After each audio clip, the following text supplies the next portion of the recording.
Welcome to Daily Overdose. Everybody's got these stupid barriers they put in their own head. You got to resist those goddamn things because they don't do you any good, and they certainly define the potential for your future in a negative way that's not self-serving and it's not even real. This idea that there's no way to get past the starting block today is just ludicrous. It's crazy. And it's just this poor thinking. And people that are trapped in bad situations, one of the problems is you feel like this is your future. You feel like and you can't get out of that. There's no hope. There's no light at the end of the tunnel. There's no rainbow. And if you feel like that, that alone can be incredibly defining and limiting. But the truth is that none of them matter. The truth is, if you want to build something in your life, then you have to remember what Mark Twain said. You have to get started, because at the end of the day, that is literally the only thing that's holding you back. You're not moving. And once you get the simplicity of that, once you understand, then you could act right now. When life knocks your butt down, I need you to get back up and I need you to go heavy on it. When uncertainty creeps in, I need you to get up and get right back on the thing that knocked you off, and I need you to go heavy on it. When something doesn't turn out the way you wanted it to turn out, I need you to attack the very thing that didn't turn out the way that you wanted it to turn out, and I need you to go heavy on it. It's never about the competitors. It's about what we possess and what we do. It's relentlessness, man. It's pushing past barriers. It's every time you get somewhere, it's wanting to go to the next level. You guys are entitled to what you're entitled to is an opportunity to show up and be your best. While the people are giving up, feeling like victims, feeling powerless, becoming negative, turning on each other rather than to each other, feeling that they can't make it. Be ye not conformed to this world, but be ye transformed by the renewing of your mind with the mindset of that it's possible that we can save this generation. It's possible that we can create new industries, a new economy. It's possible that I can find a new profession, a new job. It's possible I can create a new life. And it's necessary that I become actively involved in becoming a positive force in my life and on the planet. And it's me, yes, it's you, it's all of us, pulling together, working together to create this brand new future. And it's going to be hard. Easy is not an option. But if it's hard, we will do it hard. Whatever is required to snatch victory from the jaws of defeat. And it's worth it, yes. It's worth whatever we have to do. And once we know that, it is done. It is done. It is done.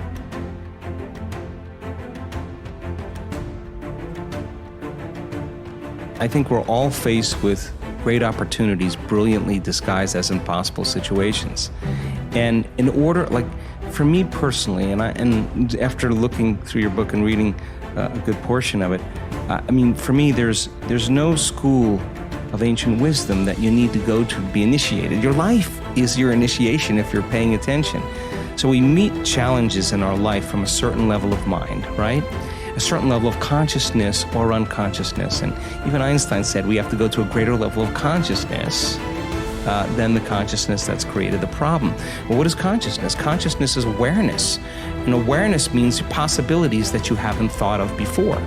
So we confront problems or challenges in our life. And as a side note, I was having breakfast with a researcher just last week who's studying what happens when we perceive and condition in our environment as a problem, how it weakens the organism. They're measuring this. And when a person sees it as a challenge, how they draw energy, they raise the energy of their body back into order. So if we said, I want to be wealthy or I want to be healthy, well, what you want to be that because you're not it. So the initiation of going from not it here to it here, you're going to have to climb some steps, and there's going to be some blind spots. So you try it out and it doesn't work. Well, that's because there's a part of you that's still in a habit. There's part of you that's still unconscious. Okay, so what is it about myself and that circumstance that I am feeling about that circumstance, and that feeling is causing me to think about it? So you say, oh, it's impossible, they'll never change. I'll hire a hitman, I'll hire the mafia, I'll hire an attorney, I'll have my friend's friend to talk to him, and nothing changes, right? Well, you're not separate from that experience. You're involved in it, and how you think and how you feel broadcasts energy into the field. So your energy is the same every day, and as long as your energy is the same, nothing's going to change in your life either. And nobody changes until they change their energy. So then, what piece of knowledge, what piece of information, what would love do? What would greatness look like? Okay, I don't know. All right, well, certainly somebody in history has faced this problem. Don't get on Facebook and say, does anybody have any answers? Don't get... Go look it up and study and read and learn. You'll own it. And you'll say, wow, that person that was wealthy, they failed 500 times. Yeah. Well, hell, I had the wrong view of wealth. Okay, then failure's not a thing. I got to overcome failure. Well, yeah, just climb the step. Yeah. Okay, I'm reacting to that circumstance with the same emotion. That emotion is firing the same thoughts. I'm broadcasting the same energy into the field. If I were facing that circumstance and situation again with that person, that circumstance, what do I learn from that circumstance? How could I do it differently the next time? Find out a solution and rehearse it. Install the circuitry so when you get in the circumstance, you're not going to respond in an automatic habituation. Yeah. Now you're at a greater level of consciousness. Now you're looking at possibilities that you weren't looking at before because you were unconscious. Now, that process of trial and error is so important in the spiritual path.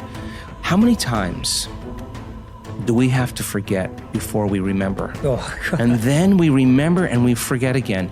And it takes constantly remembering until we stop forgetting. And when we get to that point, now we're conscious. Now there's wisdom. And wisdom is the memory of the experience without the emotional charge. Now you're ready for the new adventure. So then people draw conclusions and say, oh, it's that person that ripped me off. It's that person that what? Now you don't create your reality? Oh, you only create your reality when things are good. No, well, somehow you got to tango through this. Somehow your objectivity in not reacting emotionally is going to change the energy of how you address this situation. Now, first off, I'd like you to stop telling yourself that you're a born procrastinator or you're naturally a lazy person. It's not true. You were not born that way. It's just a story you tell yourself, which means it's a story you can change. So from now on, every time you chide yourself for procrastinating or being lazy, I want you to tell yourself that you already have everything you need to accomplish any goal you can imagine, because that is the real truth of the matter. Would have stopped being afraid sooner and earlier that greatness and abundance and wild success was available to someone that looked like me, someone that came from my background, someone that had my educational foundation, which was I'm functionally dyslexic. I struggled in school. I would have still given myself permission sooner to have a breathtaking, abundant life. While I was transforming my life, I still kept this sense of disbelief. And so I know that I slowed myself down a lot because until I believed it was for me, it couldn't really come into my hemisphere, it couldn't come into my life. So I would have done more work on my mindset earlier. I would have not just chased the goal, I would have chased the new belief system first. Well, I hope that some of my mistakes, based on what I didn't know, helps you to know some things sooner, quicker, faster, or that it just helps to validate that you're not alone in your thinking. I don't ever try to be perfect. I just want to perfectly manage my imperfection. Be a quick learner. Don't let it take long to teach you. Learn quick. Don't run at the wall too many times. Learn quicker. One guy said he broke his nose 7 times in the same place. Somebody says, looks like you'd stay out of that place. Learn quicker. Don't be stubborn. See, some people won't change even when a better way comes. You say, well, I've been doing it this way 30 years. Hey, be ready for change. If it's a better way, go for it. But don't try to beat it. Better have a valued goal, because otherwise you can't get any positive motivation working out. And so the more valuable the goal, in principle, the more the micro processes associated with that goal start to take on a positive charge. And so what that means is, well, you get up in the morning and you're excited about the day. You're ready to go. And so as far as I can tell, what you do is you specify your long-term ideal.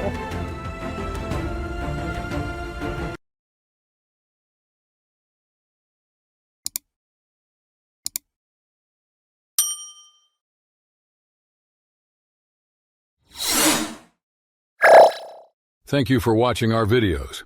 Please like and subscribe to our channel so you won't miss another video.